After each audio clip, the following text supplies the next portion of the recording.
House of dynamite में क्या होने जा रहा है, क्योंकि खबर बहुत खतरनाक है और डोनाल्ड ट्रंप ने इस मौके पर अगर नेतन्याहू को अकेला छोड़ दिया तो फिर समझ लीजिए कि ईरान के मिसाइल हमलों से पूरी तरह भस्म हो जाएगा इजराइल। अमेरिका में एक रिपोर्ट ने पेंटागन और इजरायली सेना के मुख्यालय को हाउस ऑफ डायनामाइट बना दिया है और अब हालात बहुत गंभीर हैं।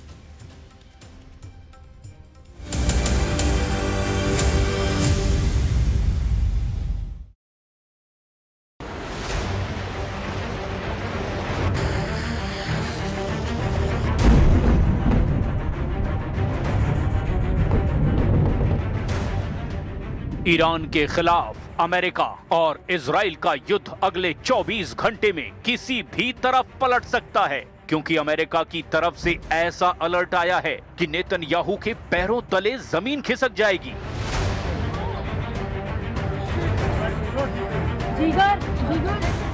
अमेरिकी मीडिया में खबर है कि इजराइल ने अमेरिका को बताया है कि अब ईरान की मिसाइलों को रोकना मुश्किल है, क्योंकि उसकी बैलिस्टिक मिसाइल इंटरसेप्टर खत्म होने जा रही है। मीडिया में यह खबर अमेरिकी अधिकारियों के हवाले से छापी गई है।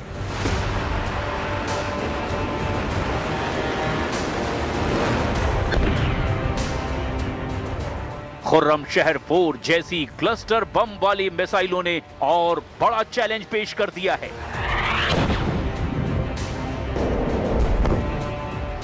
जिस तरह से ईरान की मिसाइल इजराइल पर गिर रही है, उससे साफ है कि इजराइल के सामने इंटरसेप्टर संकट तो है। पहले इजराइल का डिफेंस सिस्टम हमास और हिजबुल्लाह के हर रॉकेट को रोकता था, अब उसके सामने ईरान की बैलिस्टिक मिसाइल है और इन्हें रोकते रोकते नेतन्याहू का डिफेंस सिस्टम थक चुका है।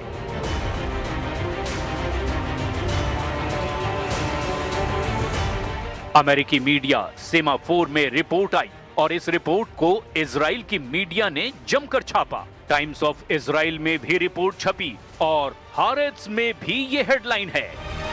दावा है कि इजराइल का मिसाइल डिफेंस नेटवर्क बहुत मुश्किल में फंस चुका है।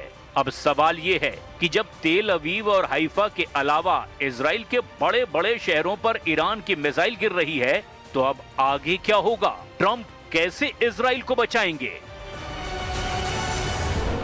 रिपोर्ट में दावा किया गया कि इजराइल के मिसाइल संकट के बारे में पेंटागन को पहले से पता था, फिर भी ईरान के खिलाफ युद्ध की शुरुआत की गई। क्या इसके मायने ये हैं कि नेतन्याहू खुद तो फंसे ही, उन्होंने ट्रंप को भी बुरा फंसा दिया?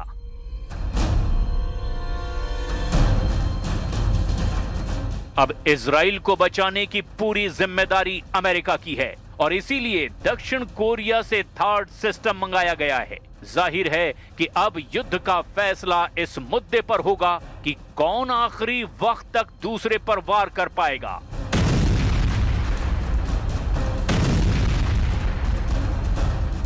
इसीलिए इजराइल का इंटरसेप्टर संकट नेतन्याहू और ट्रंप के गले में हार का फंदा डाल सकता है, क्योंकि इजराइल को इंटरसेप्टर मिसाइल बांटने के बाद अमेरिका के सामने भी यही दिक्कत शुरू हो सकती है। उसके सामने दो और बड़े दुश्मन चीन और रूस पहले से मौजूद हैं।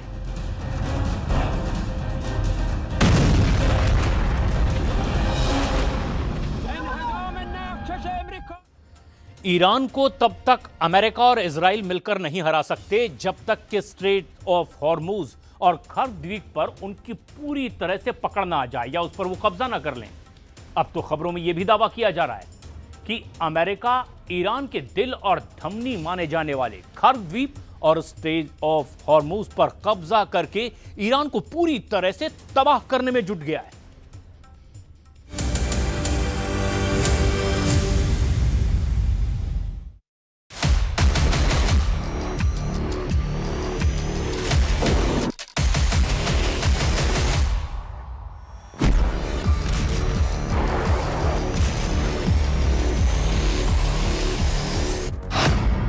ईरान का एटीएम खर्द द्वीप, 2500 मरीन करेंगे कब्जा।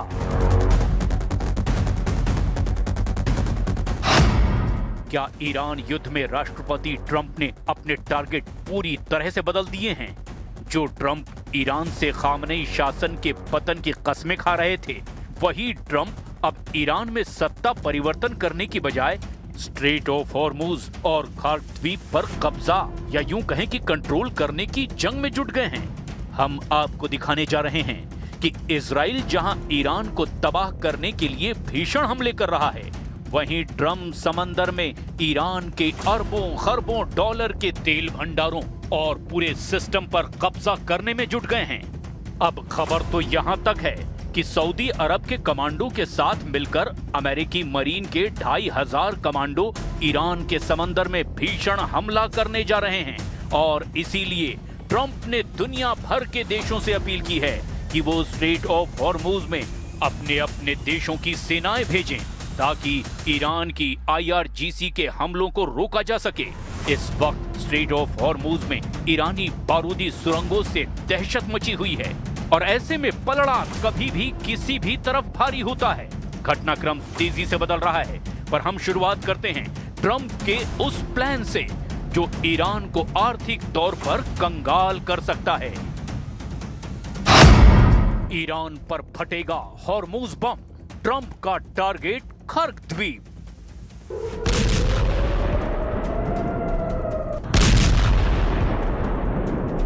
हैरानी की बात है कि जहां इजराइल ईरान के परमाणु ठिकानों एस्फान, नतांज और फोर्डो पर जबरदस्त हमले करने में जुटा हुआ है, तो वहीं ट्रंप का पूरा फोकस अब ईरान का ऑयल ATM के नाम से मशहूर कर्ग द्वीप पर हो चुका है। इस खबर में सबसे बड़ी खबर यह है कि अभी तक अमेरिका ने जितने भी हवाई हमले कर्ग द्वीप पर किए, उनमें एक भी हमला तेल पाइपलाइन, रिफाइनरियों, तेल टर्मिनल या फिर तेल डिपो या तेल इंफ्रास्ट्रक्चर पर नहीं किया है। अब अमेरिका ऐसा क्यों कर रहा है, जरा इसे भी जान लीजिए। कुछ रिपोर्ट्स में दावा किया गया कि ईरान का एयर डिफेंस लगभग पूरी तरह से तबाह हो चुका है, जिसकी वजह से ब्रिटिश मीडिया के दावों के मुताबिक राष्ट्रपति ट्रंप अब ईरान के तेल संसाधनों और तेल मार्गों पर पूरी तरह से कब्जा करने जा रहे हैं, या यूं कहें कि उनका पूरा कंट्रोल होने जा रहा है। ईरान से 25 किलोमीटर दूर समंदर में कर्ग द्वीप पर बड़े एक्शन की तैयारी पूरी हो गई है। रिपोर्ट्स के मुताबिक अमेरिकन नेवी सील्स, हमलावर पनडुब्बियां और स्टील हेलीकॉप्टर खतरनाक मिशन में जुट चुके हैं। 2500 नेवी सील्स, सऊदी कमांडो और थंडरबोल्ट जेट से बहुत बड़े हमले की तैयारी है। ट्रंप ईरान के तेल द्वीप कर्ग पर कब्जा चाहते हैं। रिपोर्ट में कहा गया कि कर्ग द्वीप से ईरान के 90% तेल का भंडारण और परिवहन होता है। अब ट्रंप ईरान की इस ताकत को तबाह कर देंगे। ईरान के बजट का लगभग 40% हिस्सा तेल निर्यात से आता है और इस छोटे से 5 मील के द्वीप को ईरान के कट्टर शासकों से छुड़ाने के लिए ट्रंप ने अपना दांव खेल दिया है।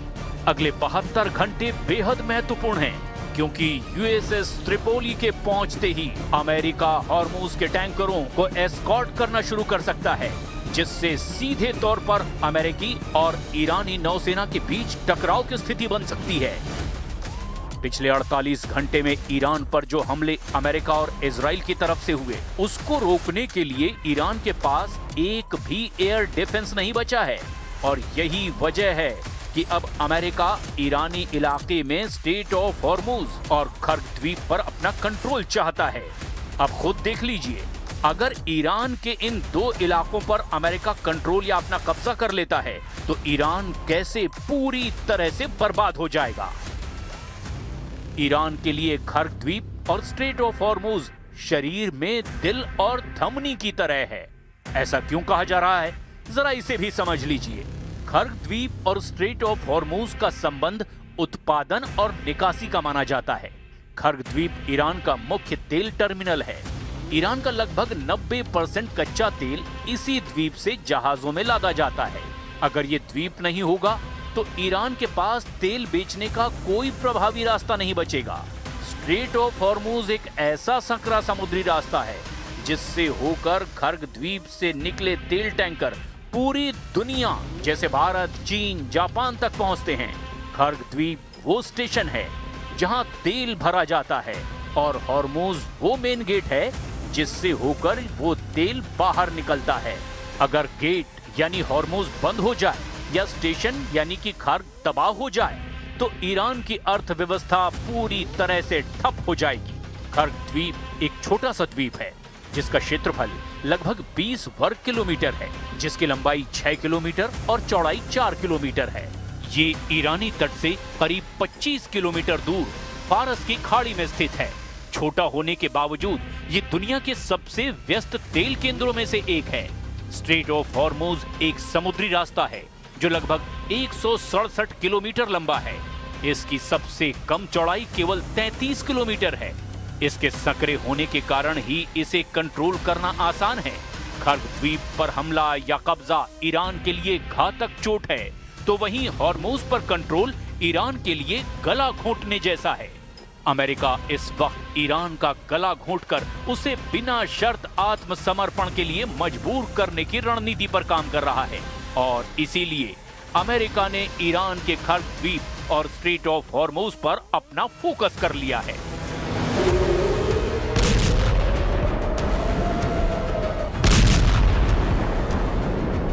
अब ऐसे हालात में देखना यह होगा कि ईरान अपने खार्ग द्वीप और स्ट्रेट ऑफ हॉर्मोज को बचाने के लिए क्या करता है।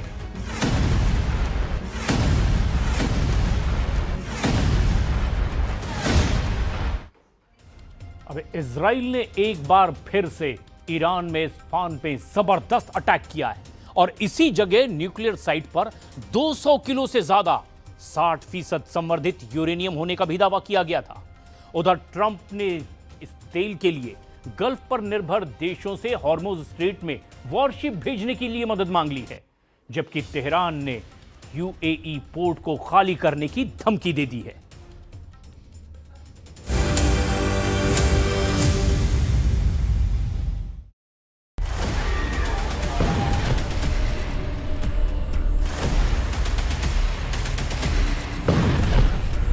धरती के नीचे कंक्रीट की कई परतों के पीछे जहां सैटेलाइट की नजर भी अक्सर धोखा खा जाती है, नतांज, इस्फहान, फोर्डो, अराक और बुशर, यही हैं ईरान की ब्लैक साइट्स, वो गुप्त ठिकाने जहां शक है कि तेजी से परमाणु बम बन रहे हैं। और अब अमेरिका कह रहा है कि अगर जरूरत पड़ी तो इन साइट्स पर सीधे ऑपरेशन होगा।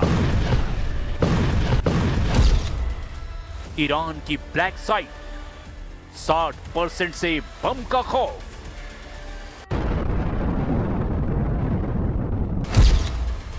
ईरान की ब्लैक साइट में बन गए 10 परमाणु बम।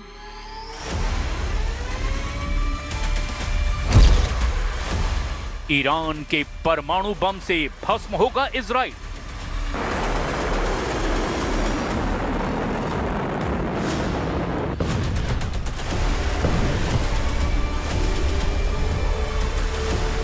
रात के सन्नाटे में ईरान की पहाड़ियों के 100 मीटर नीचे एक ऐसी जगह जहां आईएईए यानी अंतर्राष्ट्रीय परमाणु ऊर्जा एजेंसी भी नहीं पहुंच पा रही, जहां 440 किलो से ज्यादा 60% संवर्धित यानी शुद्ध यूरेनियम गायब हो चुका है। क्या ये ब्लैक साइट्स अब परमाणु बम को जन्म दे रही है? क्या ईरान 440 किलो शुद्ध यूरेनियम से परमाणु बम बना चुका है? अमेरिका और इजराइल इन ब्लैक साइट्स को खत्म करने के लिए तैयार है, लेकिन सवाल यह है, क्या ये यूरेनियम पहले ही कहीं और छिपाया जा चुका है? यूरेनियम 5% शुद्ध है, तो न्यूक्लियर प्लांट में बिजली बनाने के लिए इस्तेमाल होता है। 20% में मेडिकल रिसर्च, वैज्ञानिक प्रयोग और कुछ रिसर्च रिएक्टर में होता है।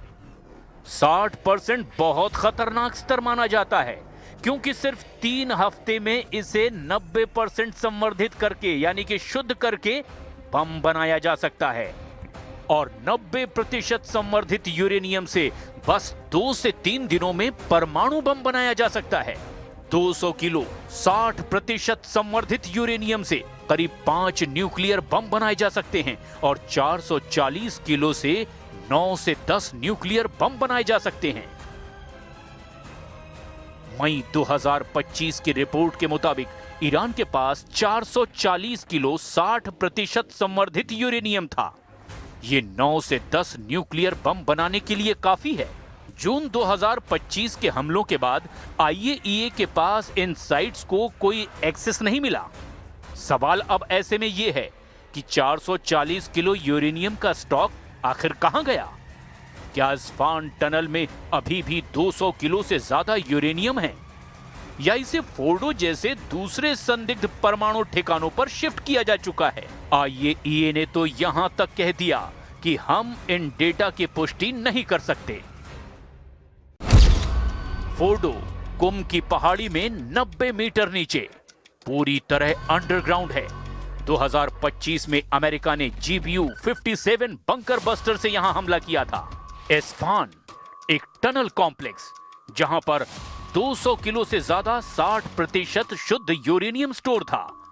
IAEA डायरेक्टर राफेल ग्रॉसी ने 9 मार्च 2026 को कहा, हम जानते हैं कि आधा से ज्यादा स्टॉक अभी भी वहां अंडरग्राउंड टनल में है। नतांज ईरान की सबसे बड़ी न्यूक्लियर साइट। 2 मार्च 2026 को नया हमला हुआ। स्ट्रेंस बिल्डिंग तबाह हो गई, लेकिन मेन हॉल अभी भी बचा हुआ है। पिक्सेक्स माउंटेन 100 मीटर से ज्यादा गहरी नई ब्लैक साइट जो नतांज के पास ही है। दावा है कि यहां नया चौथा परमाणु प्लांट बन रहा है। IAEA को इसका सटीक लोकेशन अब तक नहीं पता। पर्चिन मिलिट्री कॉम्प्लेक्स तेहरान से 30 किलोमीटर दूर दक्षिण पूर्व में ये मौजूद है। ये एक हाई एक्सप्लोजिव टेस्टिंग और संदिग्ध न्यूक्लियर वेपन साइट बताई जा रही है। मिनजादी और लविसान चियन तेहरान के उत्तर पूर्व में सबसे गुप्त nuclear weapon development sites. Israel ने इस जगह भी हमला किया, लेकिन पूरी तरह से तबाह नहीं कर पाया। अराब तेहरान से 220 किलोमीटर दक्षिण पश्चिम में है। दावा है कि यहां हैवी वाटर रिएक्टर और दूसरे छोटे साइट्स भी हैं। तुर्कुजाबाद, वरामिन और मरीवान जैसे कुछ संदिग्ध परमाणु ठिकानों की बात भी सामने आई है। ईरान की ब्लैक साइट्स कोई फिल्मी नाम नहीं।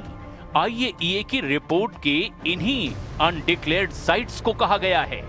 यही वजह है कि अमेरिका और इजराइल की चिंता लगातार बढ़ती जा रही है, क्योंकि अगर ईरान परमाणु हथियार बना लेता है तो मिडिल ईस्ट की पूरी रणनीतिक तस्वीर बदल सकती है। तो फिर सवाल यह है कि ट्रंप और नेतन्याहू के दिमाग में आखिर चल क्या रहा है? अमेरिका इन ब्लैक साइट को कैसे हैंडल करेगा? अमेरिका के पास पहला ऑप्शन है air strike. B-2 stealth bomber से बंकर बस्टर बम गिरा सकता है।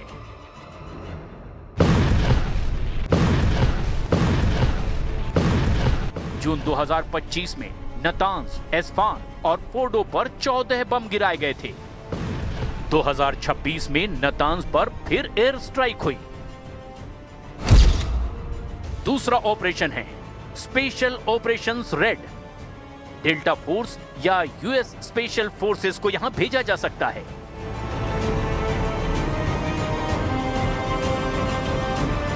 स्पेशल फोर्सेस ब्लैक साइट्स में घुसकर 60% संवर्धित यूरेनियम को सीज कर सकते हैं या फिर उसे नष्ट कर सकते हैं।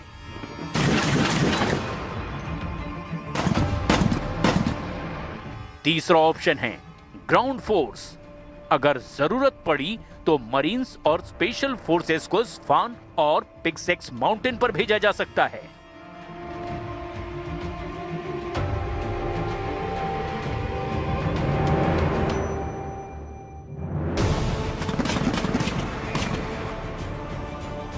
We have a lot of Navy ships there. We have the best equipment in the world, inspecting for mines. Again, most of their ships are down at the bottom of the sea, but we will hit them so hard that it will not be possible for them or anybody else helping them to ever recover that section of the world. Iran और परमाणु कार्यक्रम का विवाद आज का नहीं है। करीब 20 साल से ज्यादा समय से दुनिया को शक है कि तेहरान सिर्फ बिजली के लिए नहीं बल्कि परमाणु हथियार की ताकत हासिल करना चाहता है। और इसी शक के बीच बार बार सामने आते हैं ईरान के गुप्त परमाणु ठिकाने यानी ईरान के ब्लैक साइट्स। लेकिन इन ब्लैक साइट्स को लेकर आईएईए अभी भी अंधेरे में है। अमेरिका इजराइल की सेना ब्लैक साइट्स को टारगेट करने में लगी है, लेकिन सवाल यह है कि अगर 60% संवर्धित यूरेनियम का भूत पहले ही निकल चुका है तो फिर अमेरिका और इजराइल के हाथ से मौका फिसल चुका है। वार पलटवार लगातार जारी है और इसी कड़ी में उत्तरी इजराइल में ईरान के हमले से भारी तबाही की खबर आ रही है। इस हमले में 60 से ज्यादा लोग घायल हो गए हैं। इजराइल के जर्जीरा में क्या है जमीनी हकीकत, हमारे सहयोगी रिफत अब्दुल्ला बता रहे हैं। ये नॉर्थ इजराइल में पड़ता है, यह लेबनान बॉर्डर के बिल्कुल करीब वाला इलाका है और आप देख सकते हैं लेबनान इस साइड से आता है, लेकिन यहाँ पे ईरान की तरफ से दागा गया मिसाइल जो है उसकी वजह से यहाँ पे तबाही हुई है। ये वो स्पॉट है, ये वो गड्ढा है जहाँ पर ईरान की तरफ से दागा गया मिसाइल गिरा और यहाँ पे इर्द गिर्द बहुत ज़्यादा तबाही मचाई है इस मिसाइल अटैक ने। बैलिस्टिक मिसाइल का अटैक था। मैं यहाँ पे दिखाने की कोशिश करूंगा कि इर्द गिर्द क्या हाल है। तो ये आप देख सकते हैं कि इर्द गिर्द क्या हाल हुआ है, पूरी तबाही हुई है क्योंकि ज़ोरदार मिसाइल अटैक था यहाँ पर। और ये आप इन बिल्डिंग्स को हटाया जा रहा है क्योंकि इसराइल में बहुत जल्द उन बिल्डिंग्स को डिमोलिश किया जाता है जो ईरान के मिसाइल अटैक से या हिजबुल्लाह के अटैक्स में डैमेज हो जाती हैं। इर्द गिर्द काफ़ी बिल्डिंग्स जो हैं वो तबाह हो चुकी हैं, गाड़ियां तबाह हो चुकी हैं और ये आप देख सकते हैं क्या हाल हुआ है यहाँ इन बिल्डिंग्स का। ये जर्जीरा इलाका है और ये नॉर्थ इसराइल में पड़ता है। लेबनान का बॉर्डर जो है बिल्कुल करीब है यहाँ से और यहाँ आप देखिए कि क्या हाल हुआ है इस पूरे इलाके का। ये आप देख सकते हैं कि इतना इम्पैक्ट था इस मिसाइल अटैक का कि ये पेड़ जो है ये यहाँ से टूट गया है। ये देखिए ये पेड़ यहाँ से टूट गया है, इतना इस मिसाइल में ताकत थी। और ये आप देख सकते हैं कि क्या हाल हुआ है। ये टीन की चादरें जो हैं दूर दूर तक गई हैं और उससे आप अंदाज़ा लगा सकते हैं कि क्या ताकत रहती है बैलिस्टिक मिसाइल की। ये बर्बादी दूर तक हुई है, गाड़ियाँ यहाँ पे तबाह हुई हैं और ये जर्जीरा इलाका है और ये बिल्कुल दूसरे साइड से आप देख सकते हैं। मैं दिखाने की कोशिश करूँगा, हालांकि ये वाला साइड जो है इर्द गिर्द का ये लेबनान इस साइड से पड़ता है और ये इसराइल का नॉर्थ साइड है और दूर दूर तक आप देख सकते हैं यहाँ पे क्या तबाही हुई है।